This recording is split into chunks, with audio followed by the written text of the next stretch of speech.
Hi dear friends, welcome to Happy Life TV. സമൂഹത്തിൽ ഇടപഴകുന്ന സമയത്ത് ശ്രദ്ധിക്കേണ്ട പല കാര്യങ്ങളും നാം ചർച്ച ചെയ്തിട്ടുണ്ട്. ഈ ഒരു എപ്പിസോഡിൽ സമൂഹത്തിൽ ഇടപഴകുമ്പോൾ ശ്രദ്ധിക്കാവുന്ന മറ്റു ചില അപ്രോച്ചുമായി ബന്ധപ്പെട്ട മറ്റു ചില കാര്യങ്ങൾ, നമ്മുടെ സമീപനങ്ങളുമായി നമുക്ക് ശ്രദ്ധിക്കാവുന്ന ചില കാര്യങ്ങളാണ് നമുക്ക് ചർച്ച ചെയ്യാനുള്ളത്. ഇപ്പോൾ നമ്മളൊരു ഗ്രൂപ്പിൽ നമ്മളൊരു വ്യക്തി ഒരു രണ്ടോ അതിൽ കൂടുതലോ ആളുകൾ സംസാരിച്ചിരിക്കുന്ന ഒരു സ്ഥലത്തേക്ക് പോകുമ്പോൾ പലപ്പോഴും പലരും ചെയ്യുന്ന ഒരുപക്ഷെ ബോധത്തോടു കൂടാ അഹങ്കാരത്തോടു കൂടാ അല്ലെങ്കിൽ ബോധമില്ലാതെ ചെയ്യുന്ന ഒരു വലിയ തെറ്റാണ് ഇടിച്ചു കയറി ചെല്ലുക എന്നുള്ളത്. ഒരു സ്ഥലത്ത് ഒരു ഗ്രൂപ്പിൽ രണ്ടോ അതിൽ കൂടുതലോ ആളുകളുടെ ഒരു സ്ഥലത്തേക്ക് നാം കടന്നു ചെല്ലുന്ന സമയത്ത് ഒരു എക്സ്ക്യൂസ് മീ പറഞ്ഞ് അവരുടെ സമ്മതം വാങ്ങിയതിന് ശേഷം മാത്രമേ അതിൽ നമ്മൾ ഇടപെടാൻ പാടുള്ളൂ. പല കാരണങ്ങളുണ്ട്. ഒരു പക്ഷേ അവർ തമ്മിൽ എന്തോ സ്വകാര്യം പറയുകയായിരിക്കാം, കുടുംബവുമായി ബന്ധപ്പെട്ട അല്ലെങ്കിൽ അവരുടെ ഓഫീസുമായി ബന്ധപ്പെട്ട മറ്റെന്തോ സ്വകാര്യം പറയുക, അവരുടെ സംഘടനയുമായി ബന്ധപ്പെട്ട പാർട്ടിയുമായി ബന്ധപ്പെട്ട എന്തോ സ്വകാര്യം പറയുകയായിരിക്കാം. ഒരുപക്ഷെ നമ്മൾ പെട്ടെന്ന് അങ്ങ് ഇടിച്ചു കയറി ചെല്ലുന്ന സമയത്ത് അവർക്ക് പെട്ടെന്ന് അങ്ങ് സ്റ്റക്കായി പോവുകയും നമ്മുടെ മുമ്പിൽ ബാക്കി പറയാൻ പറ്റാത്തത് കൊണ്ട് ഒരുമാതിരി വലിഞ്ഞു മുറുകുന്ന മുഖം വലിഞ്ഞു മുറുകുന്ന ഒരു അവസ്ഥയിലേക്ക് പ്രയാസപ്പെടുന്നത് പലപ്പോഴും ഉണ്ടാവാറുണ്ട്. ശ്രദ്ധിക്കുക, അങ്ങനെയുള്ള സ്ഥലങ്ങളിലേക്ക് നമ്മളെക്കാൾ താഴെയുള്ളവരായിക്കോട്ടെ ആരായിക്കോട്ടെ ചെല്ലുന്ന സമയത്ത് സമ്മതം വാങ്ങി എക്സ്ക്യൂസ് മീ പറഞ്ഞതിന് ശേഷം മാത്രം ഇടപെടുക.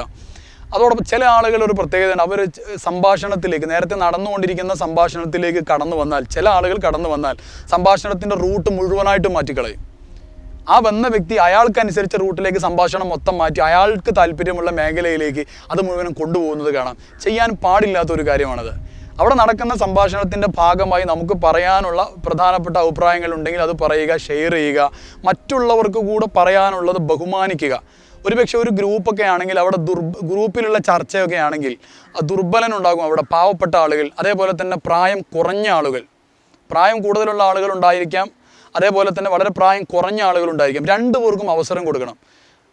ഒന്നാമതായിട്ട് അത് അവർക്ക് കൊടുക്കുന്ന ഒരു പരിഗണനയാണ്. നീയൊക്കെ എന്ത് അഭിപ്രായം പറയാനാ എന്ന ചിന്തക്ക് പകരം നിങ്ങൾക്കും പ്രധാനപ്പെട്ട അഭിപ്രായങ്ങൾ പറയാനുണ്ടായിരിക്കും എന്നൊരു പരിഗണനയാണത്. രണ്ടാമതായിട്ട് ഒരുപക്ഷെ വളരെ വിശാലമായി നമുക്ക് പോലും ചിന്തിക്കാൻ കഴിയാത്ത ഒരുപാട് നല്ല നല്ല ആശയങ്ങൾ അവർക്കും ഔട്ട് ഓഫ് എക്സ്പീരിയൻസ് അല്ലെങ്കിൽ ന്യൂ ജനറേഷനുള്ള ആളുകളാണെങ്കിൽ പുതിയ ഐഡിയകളൊക്കെ അവർക്കും പറയാൻ സാധിക്കുന്നുണ്ടായിരിക്കും. അപ്പോൾ ഈ രണ്ട് കാര്യം കൂടെ ഗ്രൂപ്പിലൊക്കെയുള്ള ചർച്ചയൊക്കെ ആണെങ്കിൽ ദുർബലനായ ആളുകൾക്കും അതേപോലെ തന്നെ പ്രായം കുറഞ്ഞ യങ്സ്റ്റേഴ്സിനും ആ ചർച്ചയിൽ പങ്കെടുക്കുവാനുള്ള അവസരം കൊടുക്കുക എന്നുള്ളതാണ്. അതോടൊപ്പം തന്നെ ശ്രദ്ധിക്കുക ഒരു കാര്യം കൂടെ, ഒരുപക്ഷെ ഒരാൾ നമ്മളോട് ഒരു കാര്യം പറയുന്ന സമയത്ത് അയാൾ പറയാൻ പോകുന്ന കാര്യം ഇതാണ് എന്ന് നമുക്ക് നേരത്തെ മനസ്സിലായി എങ്കിൽ പോലും അദ്ദേഹത്തിൻ്റെ ആ സംസാരത്തിൽ ഇൻ്റർഫിയർ ചെയ്യാൻ പാടില്ല എന്നാണ് സൈക്കോളജിസ്റ്റുകൾ പറയുന്നത്. അതിൻ്റെ കാരണം എന്താണെന്ന് വെച്ച് കഴിഞ്ഞാൽ രണ്ട് കാരണങ്ങളാണ്. ഒന്ന്, ഒരുപക്ഷെ നിങ്ങൾ ഉദ്ദേശിച്ചതല്ലായിരിക്കാം, തുടക്കം അങ്ങനെയായിരിക്കും, ബാക്കി ഭാഗം വേറെ തരത്തിലായിരിക്കാം അയാൾ പറയുന്നത്. അപ്പോൾ ഒരുപക്ഷെ അദ്ദേഹം പറയാൻ പോകുന്ന കാര്യം നിങ്ങൾ ഇൻ്റർഫിയർ ചെയ്തു, അദ്ദേഹത്തിന് പറയാനുള്ള അവസരം നഷ്ടപ്പെടുത്തി, അതിൻ്റെ യഥാർത്ഥ വിഷയം നിങ്ങൾക്ക് അറിയാത്ത ഒരവസ്ഥയിലേക്ക് മാറുവാനുള്ള ഒരു പ്രശ്നം അവിടെയുണ്ട്. ഒരുപക്ഷെ അയാൾ പറയുന്നത് നിങ്ങൾക്ക് അറിയുന്നതാണെങ്കിൽ പോലും നിങ്ങൾ അയാൾക്ക് പൂർണ്ണമായി പറയുവാനുള്ള അവസരം കൊടുക്കണം.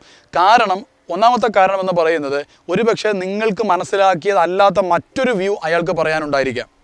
രണ്ടാമത്തെ കാരണം എന്ന് പറയുന്നത് ഇനി നിങ്ങൾ മനസ്സിലാക്കി തന്നെയാണ് അയാൾ പറയുന്നതെങ്കിലും ആ വിഷയം ആ വ്യക്തി പറഞ്ഞു തീരുമ്പോൾ അയാൾക്ക് മാനസികമായി കിട്ടുന്ന ഒരു പ്രത്യേകമായ ഒരു സുഖമുണ്ട്. പ്രത്യേകിച്ചും പ്രശ്നങ്ങളൊക്കെ ഷെയർ ചെയ്യുകയാണെങ്കിൽ എൻ്റെ പ്രശ്നം നിങ്ങളുടെ മുമ്പിൽ ഞാൻ പൂർണ്ണമായി അവതരിപ്പിച്ച് കഴിയുമ്പോൾ എനിക്ക് കിട്ടുന്ന ഒരു റിലാക്സേഷനുണ്ട്. അതുകൊണ്ട് തന്നെ തീർച്ചയായിട്ടും അദ്ദേഹത്തിന് പറയാനുള്ള അവസരം കൊടുക്കുക എന്നുള്ളതാണ്. അപ്പോൾ മൊത്തത്തിൽ പറഞ്ഞു കഴിഞ്ഞാൽ ഒരു സമൂഹത്തിൽ ഇടപഴകുന്ന സമയത്ത് ഇടിച്ചു കയറി സംഭാഷണത്തിലേക്ക് ചെല്ലുന്നതിന് പകരം ഒരു എക്സ്ക്യൂസ് മീ പറഞ്ഞ് പാവപ്പെട്ടവർക്കും ദുർബലർക്കും അതുപോലെ തന്നെ പ്രായം കുറഞ്ഞവർക്കൊക്കെ അവസരം കൊടുത്തുകൊണ്ട് അങ്ങനെയുള്ള നല്ല രീതിയിലുള്ള, അതേപോലെ ഒരാൾ പറയുന്നത് പൂർണ്ണമായും കേട്ടതിന് ശേഷം മാത്രം പ്രതികരിക്കുന്ന ഒരവസ്ഥയിലേക്ക് നമ്മുടെ സംഭാഷണം മാറ്റുവാൻ നമുക്ക് സാധിക്കുമെങ്കിൽ സോഷ്യലി വളരെ നല്ല രീതിയിൽ കമ്മ്യൂണിക്കേഷൻ കപ്പാസിറ്റി ഉള്ള അക്സെപ്റ്റൻസ് ഉള്ള ഒരാളായിട്ട് നമുക്ക് മാറാൻ സാധിക്കുന്നതായിരിക്കും. കൂടുതൽ വിഷയങ്ങളുമായി മറ്റ് എപ്പിസോഡുകൾ നമുക്ക് വീണ്ടും കാണാം. B with us, watch and subscribe happy life TV.